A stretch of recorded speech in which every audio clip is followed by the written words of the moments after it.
What's going on, everybody? Welcome to the Raw Approach. I am Dr. Woods, and we are in the house on tonight. Amen, amen. What a day. Beautiful weather. We're going to have great conversation today. We got the one and the only Christopher Tyrone Wade. We want to welcome him in the house. For those that don't know him, he's better known as the Connoisseur. We call him the Connoisseur of Knowledge. Connoisseur, welcome. What's up, man? What's going on? It's all you. You got it all. Tell the folks a little bit about yourself and what is that you like doing. All right, well, you know, I'm in education, and people may not know that me and you are both part of Phi Beta Sigma. We both pledged in Alpha Rho in '91, back in the day. We both pledged back in the day. That's how you was my number one, and you kept us in trouble. That's another story, another day. Yeah, that is. That's another. On March 17th. Yeah, that's another thing. We might have to call that Raw After Dark. We'll do Raw After Dark. We'll do a Raw After Dark on that one. We'll talk about some of the freaky tales. I don't know what you're talking about. Let's get back focused. All right. All right. Yeah, I'm in education, man. Been in education. I've been back in education since 2016. Started education with Chew Chop back in Wings Academy back in the 90s. Been off and on in the educational field, the social service field, mental health field primarily. And currently I'm a teacher, teach African American studies, government economics. That's my passion is history, Black studies. I've been studying Black history since I was in the 3rd grade. I've been reading my. That's interesting. You were studying Black history, and especially at the school. What were you going to school at in 3rd grade? I was going to Mitchell Nelson Elementary, but we had some world books, encyclopedias I used to read at the crib. Now, you know what? That is a lost art. I don't think these kids even know what a world book or encyclopedia is anymore. And almanacs. That's how I learned back in the day, using almanacs and watching Mutual Kingdom of Omaha. Wild Kingdom. That's when that dude got caught up with that anaconda. Yeah. And Sesame Street. And Mr. Rogers and all that good shit back in the day. That's how we got educated back then. That's how we didn't have Google. But one good thing is, as soon as you got out of school, you had some very informative educational shows going on. Yeah, you did. You did back then. I used to watch them on Nickelodeon. For real, Nickelodeon used to have some. Seriously, Nickelodeon used to have some educational shows back then. They used to have a show called Spread Your Wings and Fractured Features, and these were shows about kids from different parts of the world that they would talk about.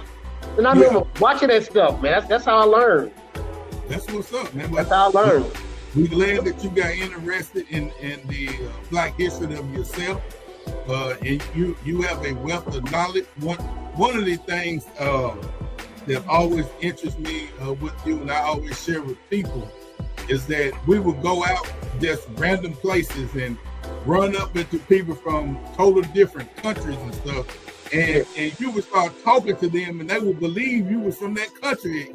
You knew about the money, the currency. You knew about who the king or the president was. You knew like certain streets, and I mean, you was able to carry on some very significant conversation. Yeah, we did. You remember He barely been out of Tennessee. You remember back during Black Beach? We had him two Latinos thinking I was the Prince of Cuba. I had him think I was the Prince of Cuba. Didn't know one Spanish word. I just kept saying bonjour. I told someone that if all these people have just asked you to speak the language, you'd have been done. I would have been done. But no one ever asked you that. I mean, you would pick countries I never even heard of. You know, but that's what's up, man. I welcome you, man. We welcome you to the Raw Approach. All right. We're gonna go ahead and dive in, man. This is one thing that I like to ask everyone about work-life balance. And I had someone to tell me that they was watching Elsbeth. They were watching Elsbeth last weekend, and they was talking about the importance of work-life balance, dealing with kids and having a perfect career and all of that type stuff going on. And she was like, man, it's so amazing. I hear about work-life balance on this TV show, but I really got introduced to work-life balance and what it is with the raw approach. So I like for my people to give those type of comments and everything, keep me involved in your support. So we're gonna go there, right? So we do have people clicking in. I'm gonna be bringing them on as we go. But I want you to go ahead, Connoisseur. Here we have Russell Sattler. What up, Russ? Hey, what's going on, man? How you doing? What's up, Sattler? What's up, Wayne? What's up? What's going on, man? Go ahead and give us, what do you do to express or ensure that you are able to have a work-life balance? What do you do? Man, let me tell you, recently, I lost a sister back in the fall. So that kind of drove our family a lot closer. So I spend a lot of time with our family, do a lot of family stuff now, just try to get out. And I'm a nature person. I really like nature. I like to get out. We have a greenway down here in Murfreesboro. I like to walk and hike in, stuff like that, man. I like to be connected with nature. I like a lot of nature stuff, a lot of nature and that in it. When I'm at home, when it's that football season, I like to put on Tubi and watch some good hood movies on Tubi. Tubi got some good hood movies, though. They got this one called Memphis Afghanistan. But you know what, man? What's amazing, man? There's a lot of people that really enjoys Tubi, and I enjoy Tubi. Take Tubi for granted. Yeah, I take Tubi for granted. But pretty much that. Read, relax, meditate, man. Just anything. You get older, you can't do all that drinking and smoking no more. So I had to cut all that out and find other healthy things to do. I know you done stopped drinking. I mean, I still drink every now and then, not like I used to. Well, what about the smoke? Oh, I stopped smoking in 2018. 2018 for cigarettes. And so you've been free for about 7 years then. 7 years, man. 7 years. Russell sitting there looking at his face. It was killing me. It was. What happened? I got bronchitis, and that last time I got bronchitis, it took me out, man. I thought I was gonna die. Well, we're glad you got yourself together. What's going on, Russ? Hey, nothing much, man. I was hearing Brother Wade talk about he's a outdoors connoisseur. Yeah. Outdoors, okay. Today would have been a good day for frog gigging. Russ, you want to tell it? Hey, I'm not gonna laugh at your jokes because they ain't gonna stop. So I gotta hold in. All right, Russ, you want to tell us? You deal with family and you have a very very what's the word? Your job requires a lot from you because you travel a lot. You got a lot of stuff going on. Just roll with it because every time I try to hit you, doing something traveling. Don't act like I'm making up that you be traveling now. All right, so no, you're not making up at all. So I think the thing was work-life balance was a question. So it's kind of hard, man. I think culturally it's hard for us to understand work-life balance until you get older. When we first started in the workforce, you was counting dollars and hours. So you didn't really have time to have peace coming home from work because like you would work like 2 or 3 jobs. Like, from 7 to 11, I can make this. And from 11 to 7, I can do this. I can sleep at this job, sleep a few hours, watch the clients or whatnot. But as soon as you get older, you have kids, you get married, you be in relationships, and work-life balance is really hard, especially when you're trying to get to the top. But the company that I work for, they have like a rotation schedule type deal. So it's like 13 days. You work 13 days, you get 3 days off.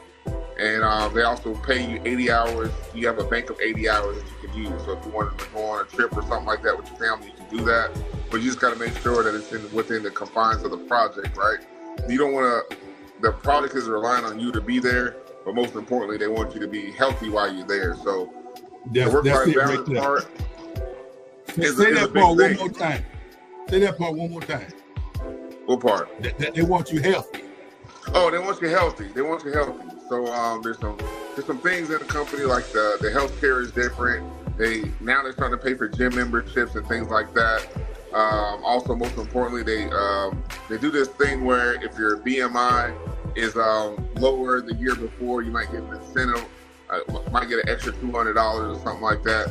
But most importantly, health as well. We preach that every day when we're on a job site.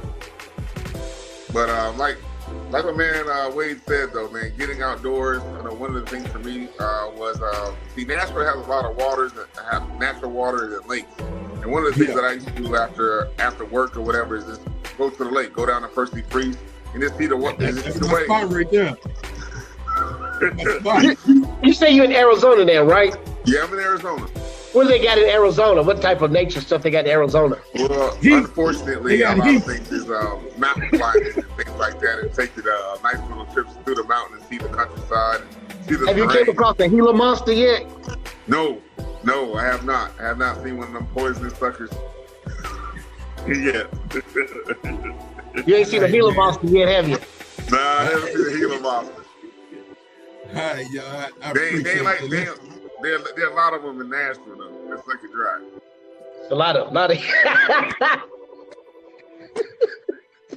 We're gonna have to edit that one. We're gonna have to edit that one. That Connoisseur was just talking about we need a raw approach after dark show. I'm gonna pray for all of y'all. They ain't ready for that, man. They ain't ready for that, man. That means you gotta have your own cognac too, man. It'll be like Club State say on Octane. Well, I don't know nothing about cognac, but my drink of choice is agua. Okay, cool. Moonshine? Is that moonshine? Okay. No, man, that's water with lime juice in it.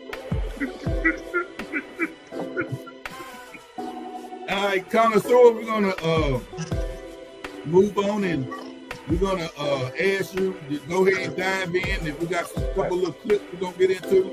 All right. Give us a little education on DEI, diversity, equality, and inclusion.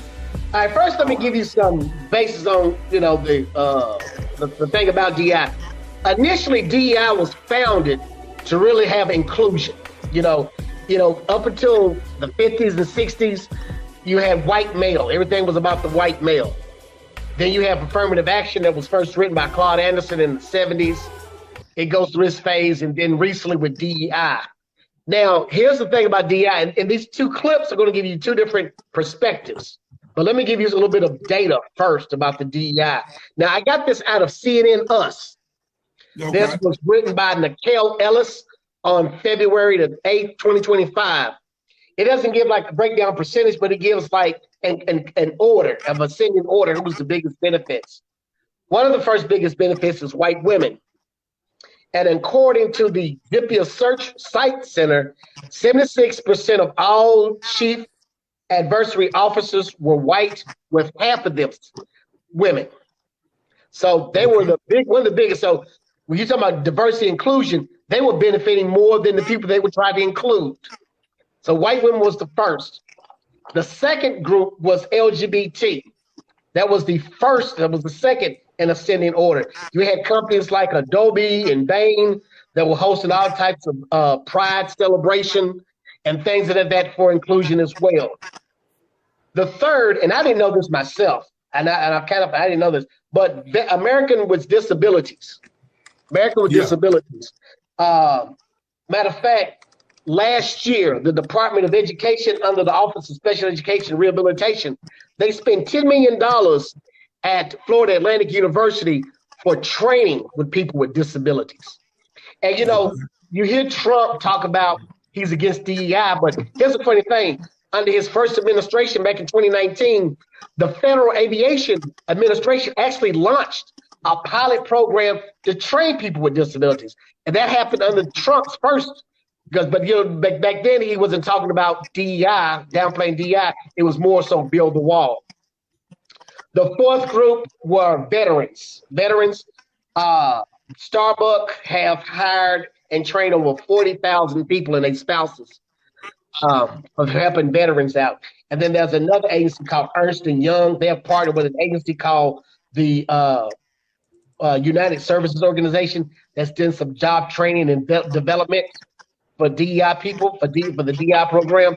But these were the people that actually benefit. And, I told you yesterday, Blacks are at the bottom, just like with affirmative action. Overall, there was some hiring of Black people with affirmative action, but once again, what they did with the word minority. See, when Black people heard the word minority, we were thinking us, because we 13% of the population, we're thinking we're the minority. But in actuality, during 1964, the Civil Rights Act, they included these other things I've just mentioned.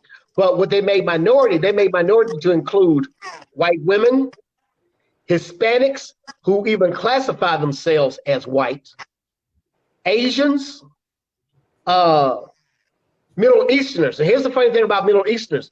If you talk to people from the Middle East, they don't have a classification of race. But when they come here to America, they get classified as white. But yet they were able to take part in programs that were, quote unquote, designed for people of color or other minorities. So I said, Black people at the bottom. And like I told you and Sadler earlier, Black people was only above two other groups that Black people was above. And that was the Eskimos and crackheads. Everybody else we did, that was it. The only two groups that we faced that did. I don't know how you do it. You just gotta pray for that man. You're gonna educate. All right, we're gonna go ahead and got two clips. Want to be able to give your opinion on them. Let's watch. They made all the Wall Streets, the Slocums, the Allentowns, the Rosewoods, and everything you could think of. They made that, and they didn't do it with DEI. There was no diversity, equity, and inclusion programs for them, right? And it hasn't been none for us. But it's diversity, equity, and inclusion programs for them, right? And it hasn't been none for us. But anyway, back to our ancestors. They knew that if they didn't do what it do, it wasn't no DEI. It was going to be DIE. All right, that right there is an opposing view of DEI. Now here's another one. On YouTube, people are in the comments like, well, if we just stop acknowledging color, yeah, great. You try to get everybody to stop acknowledging color. Good luck with that.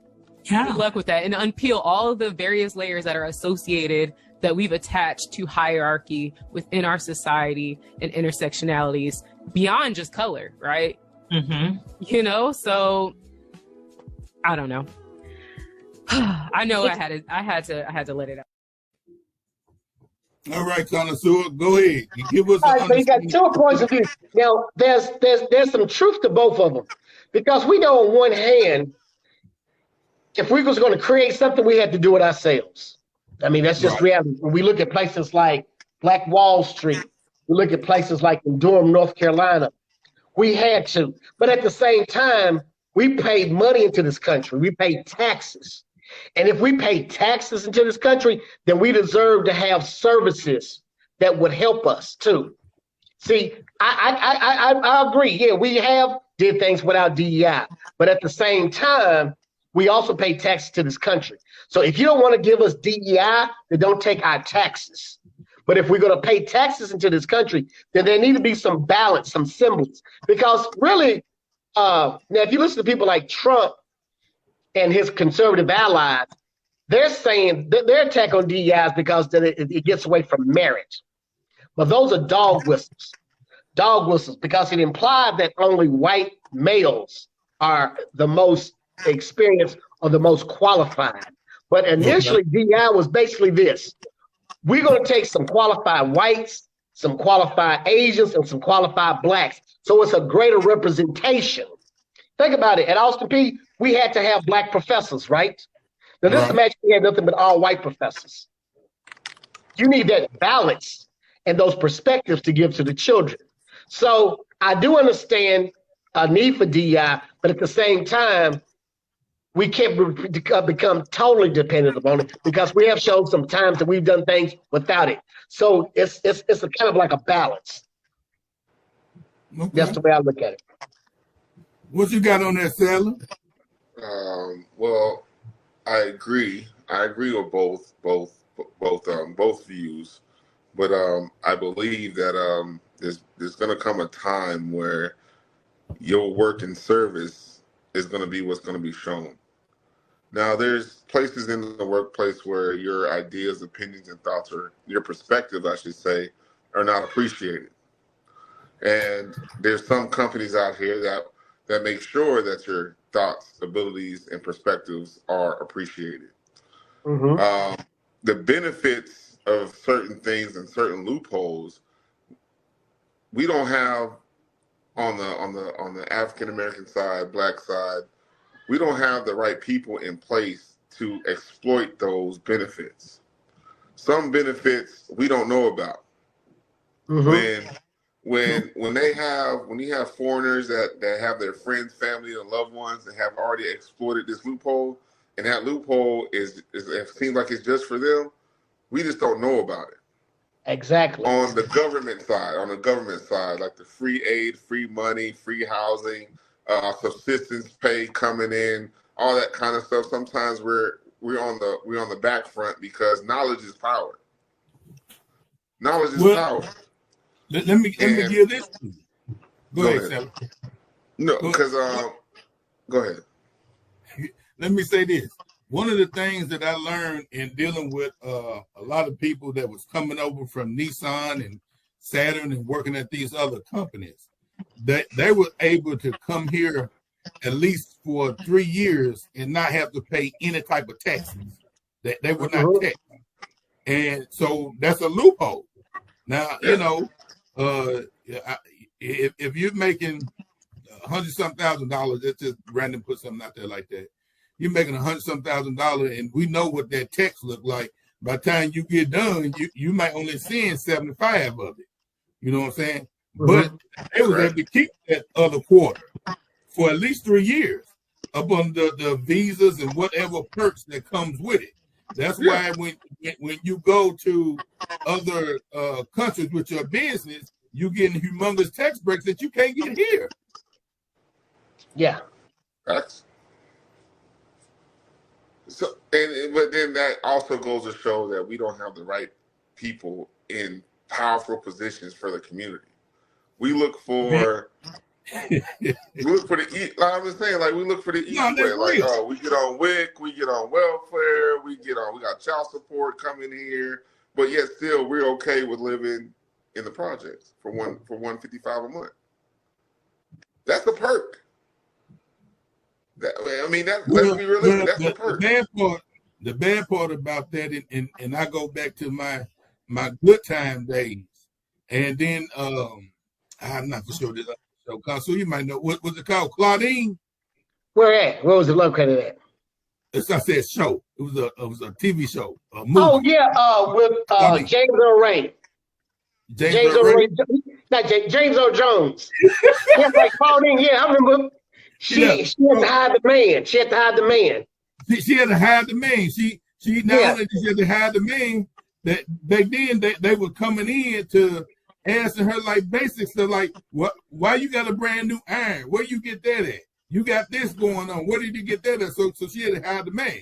So when you look at Good Times was going on, and they got to the point where they was killing off JJ for whatever, not JJ, but James. They were killing off James. But as that show went on, you look at society. You could not be having any type of governmental assistance, and you got a male in the house. Correct. So it was one of the biggest things in the structure. Well, one of the biggest things when you talk about Good Times, one of the biggest things that really hurt the characters on Good Times is when James gave back that $26,000. If he would have gave back that $26,000, they would have been all right. They would have been straight. And he should have stopped listening to his wife. They could have sold some Vitabright, and she could have got $5,000 for selling Vitabright. But she didn't want to sell Vitabright because it was 12% alcohol. And yet they walked past a Slit Small Liquor Bull, a sign every day. Yeah. So yeah. Well, so like even like shows like that, sometimes it's like you're institutionalized and not even know that you're institutionalized. You might be free walking around, but your brain is being consumed of this is what reality is, and this is the norm. And what we have to do sometimes is we have to get out of in 2025.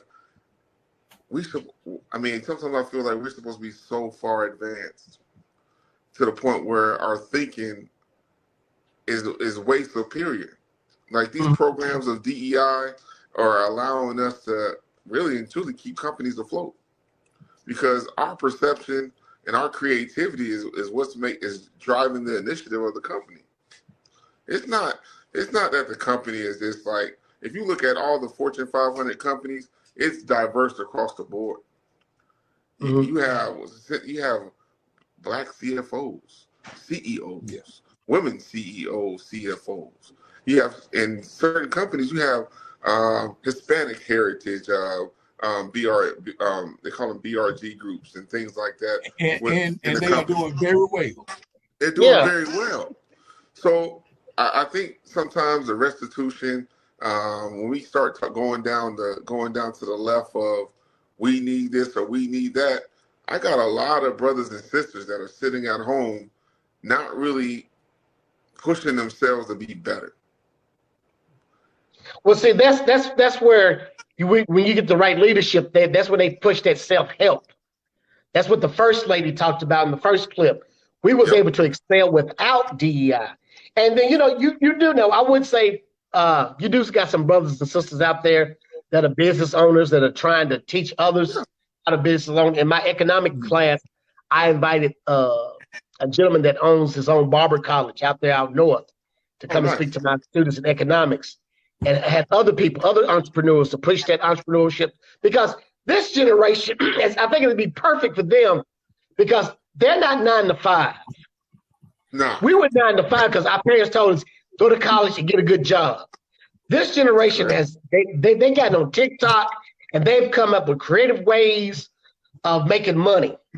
So I think this generation right here is looking for some guidance, some guidance that can give them on how to achieve economically independence. That's all they need. It's that right there. This not a 9 to 5. That's not gonna be 9 to 5. But this generation, I think. I agree with that, but also at what cost? At what cost? When a female or male can be on OnlyFans and make a couple $1 million and their morals are out the window. When they can be on TikTok and it's making funny shows of degrading people, their morals just went out the window. Well, that's true too, but that's not me everybody. Let me say this. That goes to that James Evan, Florida type ordeal with that $26,000. It was a moral decision, but according to Connoisseur, they could have been out the project. $26,000 back then would have been a major effect on that income. Because I look at that, I look at it not where it was a decision economically, but I look at it from a biblical perspective as well. The Bible says, "Seek and ye shall find." He found 26,000. And find you a crib out the projects. All right, so hold on. So let's talk about that real quick. Go ahead. So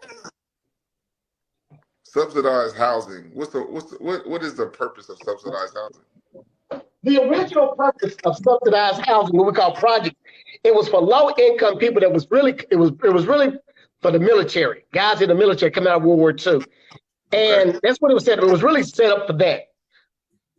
Give you some public housing because it was an outgrowth of the New Deal that came under FDR. They had a lot of programs that they used, and they found that it was helping white America get their foot into middle class, because that's when white America kicks up out of the middle class, coming out of the World War II into the baby boom era. So that was actually the purpose of it in the very beginning, was to give people a place to stay, cheap cost of rent, get on their feet. And then you got to understand, a lot of these soldiers were getting these GI loans, that they could take those GI loans and buy houses. Now, later on, in the 60s, when blacks from the rural area moved to the urban area, and they were told to hustle. Hey, you can get your project, you can do this, you can do that. And then that's when we started flooding them in the 60s and in the 70s. A lot of times when we left the rural areas and came into the city. Okay. Okay. All right, we got a couple more topics we need to hit on. That's been great information. Here's one for you. Black in the Trump era. Where do we go? Well, I'm gonna be honest with you. We need to go the same place we should have been. We should have went under Biden, Obama, all of them, and that's to be self-sufficiency and independence. You know, we complain about if we close down the Department of Education, the department. Okay, we still got to be educated, right? Sometimes we don't take advantage of a situation. I'm gonna give you a good example. Down in Savannah, Georgia, when I was there, charter schools and vouchers were popular. They were just growth. But when some of those places realized, okay, our kids are not learning in public schools. So you had a black church down there. I wasn't sure if it was African Baptist church. It was one of those churches. They say, you know what? We're going to go for some of this grant money, and we're going to open up our own school and educate our own kids. And see, when you fall up under church, you don't have to go by all those different guidelines. So if you don't like the fact that the public school is pushing this, or they're not pushing this curriculum, you can get your own private schools, use vouchers, and then you educate your kids how you want to. And I think that's, our ancestors set up templates. When they came out of slavery and they started establishing these independent enclaves down in Florida, down in Orange Mound and Memphis, down in places in Pine Bluff, Arkansas, they set a template. But a lot of times we got away from that template. So our template should be the same thing Booker T. Washington set for us, the same thing that Marcus Garvey set for us. The template, we've had people to give us templates. And I think that if we just get to the basic stuff, okay, I just taught my kids the other day about Black Wall Street, what they was doing. And I taught them that they were able to be successful because they created business, they did jobs, and they traded money. And I said, what's the biggest thing that they didn't have a lot of? If everybody got jobs and everybody's financial, they said crime. Wasn't a whole lot of crime. I said, yeah. So you could tackle a lot of stuff if you solve a lot of your economic problems. So our template has already been set. We already had a template set. And I'm gonna go back to those old models who showed us a long time ago. So you saying follow the old template. Don't reinvent the wheel. Just use the wheel. Yeah, just use the wheel. Yeah. All right. Well, what you got on there for Russ before we move on to the next topic? All right. So real quick. So the Trump and Biden administration, we got to understand that it doesn't matter what president is in power, because if we're talking about education starts at the house. It doesn't start with school. It starts at the foundation at the house.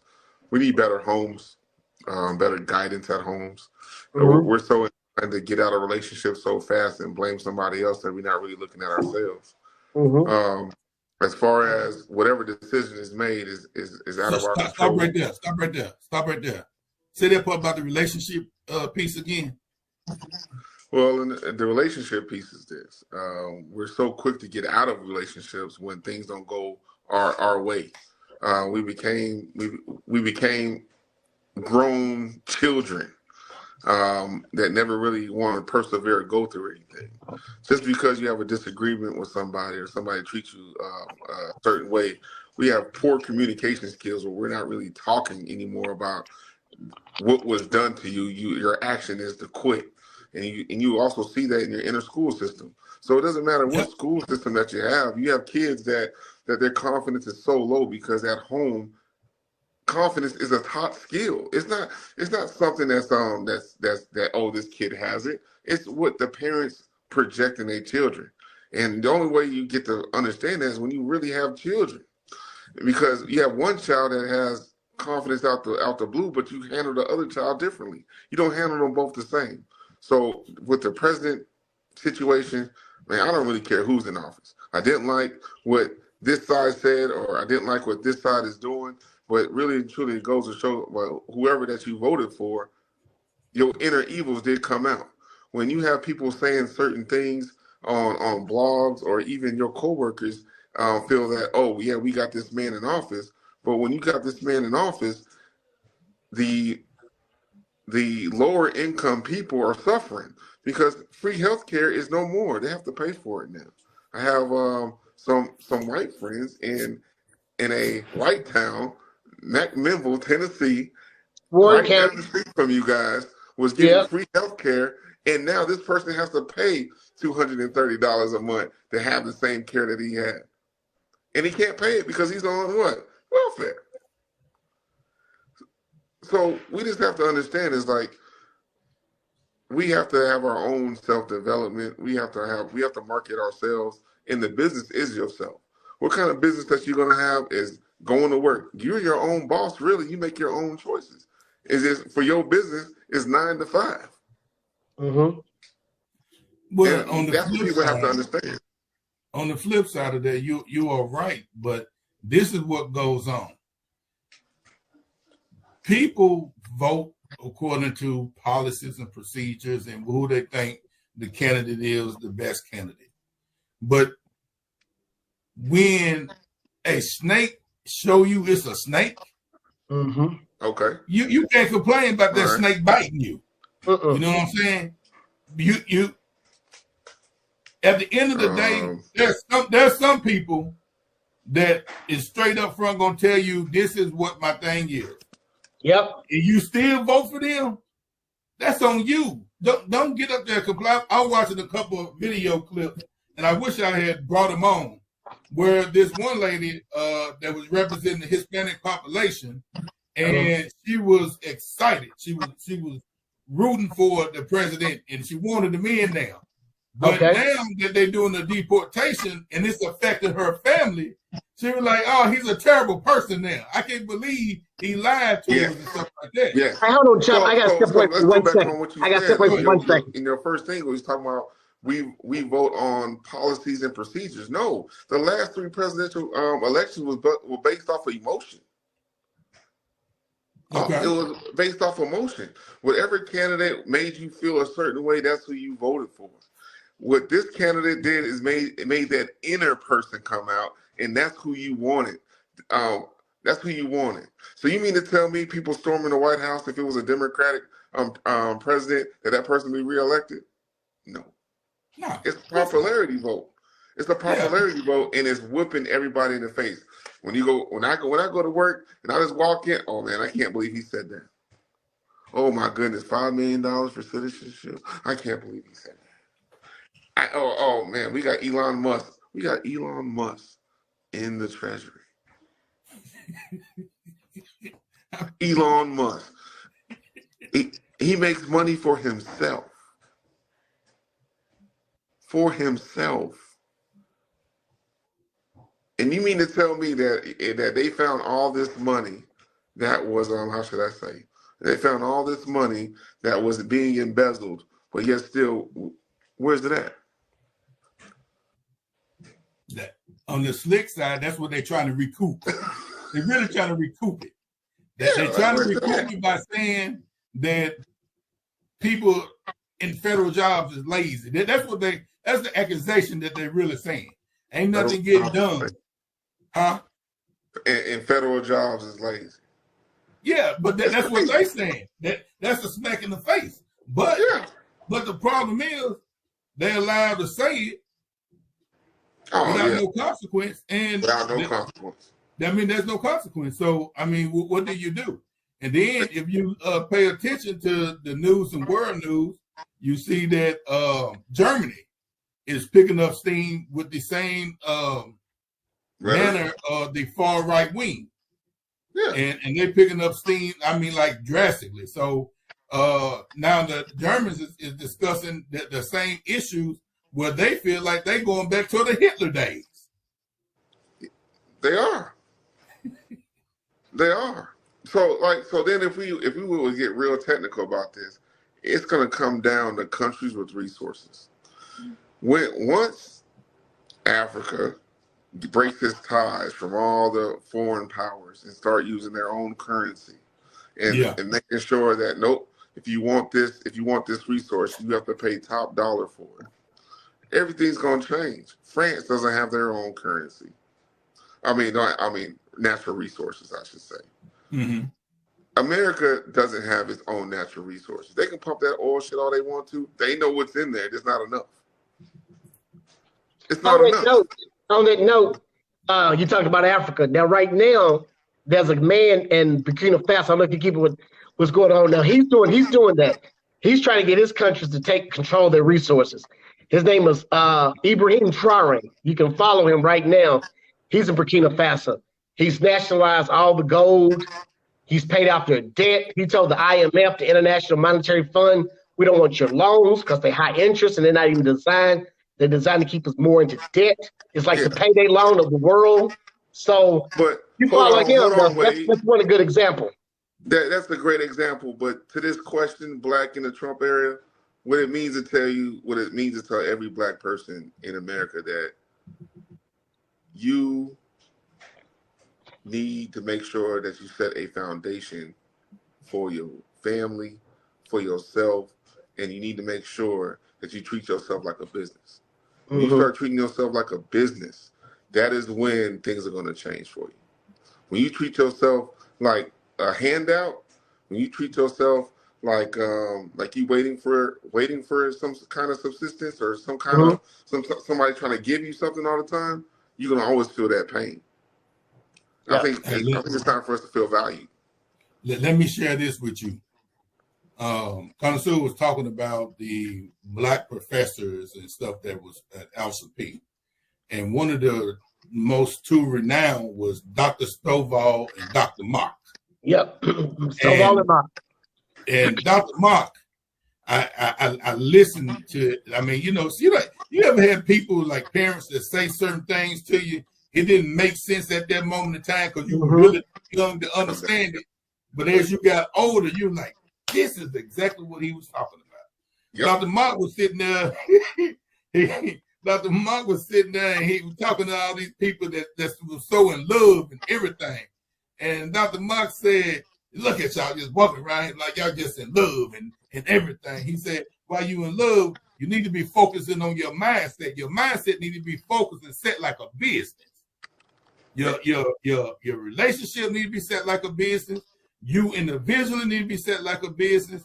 And then when you grow your business, then you're going to realize you don't need the assistance of other people.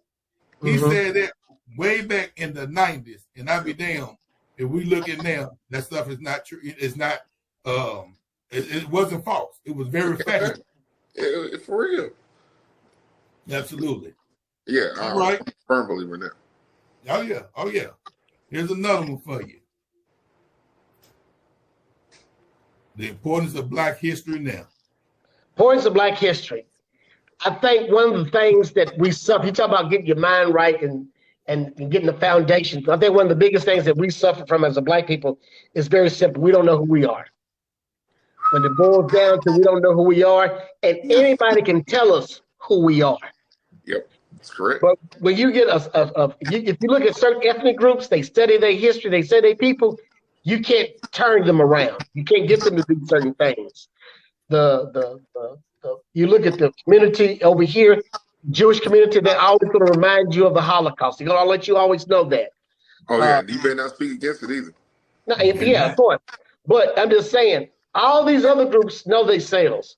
But when it comes to Black people, we don't. And then we begin to internalize the self-hate and the misinformation, and that's what we carry out. So, but here's the thing.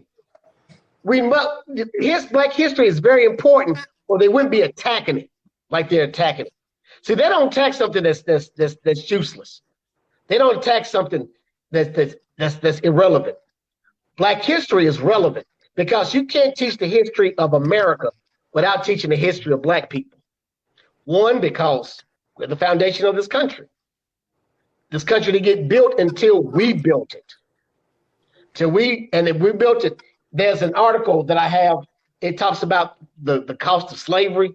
Slavery not only was just about just picking some cotton. Slavery funneled all these other insurance companies, railways, factories, all these things. And that's what the attack is, to attack our history, to attack who we are. So our history is very, very important. Very important. Well, you know, one thing I say to people is, if you're doing what you're supposed to be doing, then you're going to always have haters, number one. You're going to always have somebody, and as you continue to clam up a letter, as you continue to define success according to what you feel success is, you're going to always have somebody hating on you, because if you are being successful according to you, then those that sitting there hating against you, they don't want you to be successful. They don't want you to be successful. And so I always go back to this thing where there's new levels that you go to, there's new devils. You'll always have somebody to bring you down. And that's why I love to see us encourage one another. I hate to see a crab in the barrel cycle. Yes. Facts. What you got there for us, Russ, before we move on to shut it down? All right, so for Black History, I second and I also agree that there is no cultural unity because you only know one side of the story. We only know the struggle side of the story here in America. We don't know what our ancestors were. We don't have our own religion. I think that's one of the things that we also should start trying to study is what is the natural religion, because even people in Africa don't have some of their own religion because of Christianity, but most importantly, they have a culture of language, and the culture of language brings them together. We don't have a culture of language that brings us together.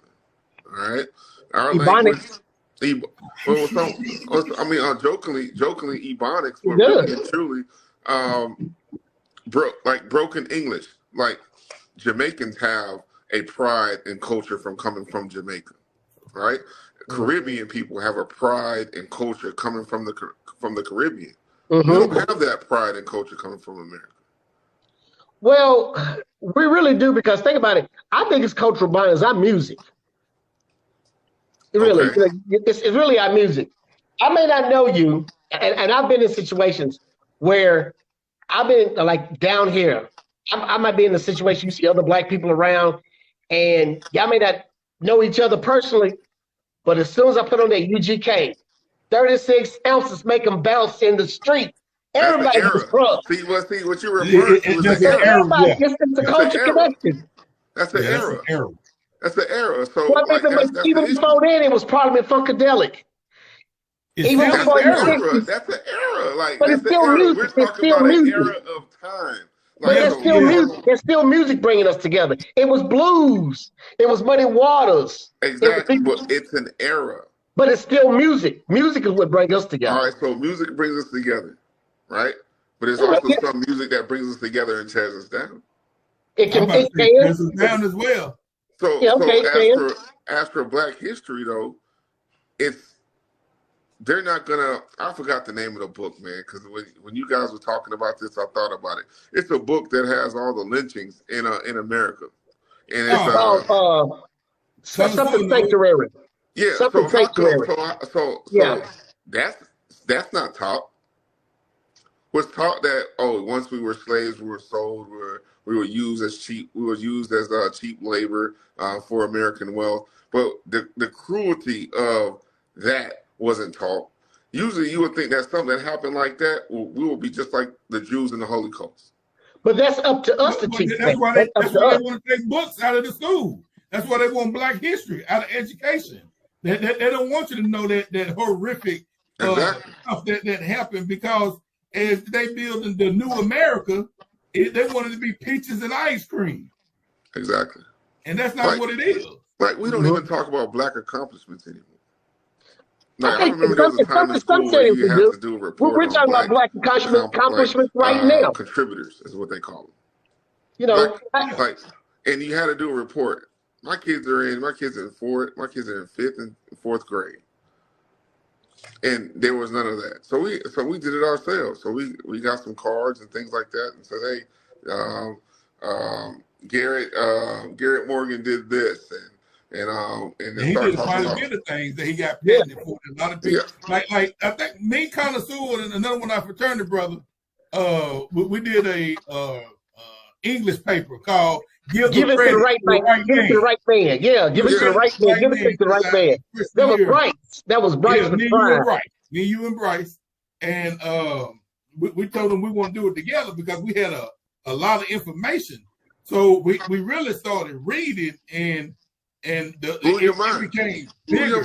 It blew your mind. It was to the point that when we started doing, I mean, it was like the first time I wasn't even nervous to get up and stand in front of a crowd of people because I felt it was important for everybody out there, including Dr. Milwaukee, who was from Africa. Dr. Milwaukee always told us one thing, and I use that to today. Dr. Milwaukee said, if someone asks you for your phone number, don't give them your social security number and your address. In other words, he said, sometimes we talk too damn much. Yeah. When it's about stuff that's very critical, we don't say nothing about it. But we want to be reactive instead of proactive. That's what's wrong with our people. Yeah, I agree. All right. Let's get ready to wrap it up. Man, what you typing a book over there, Russ? Oh, nah, man. You know, work-life balance. I sure ain't got the balance. All right. Leave us with something, Russ.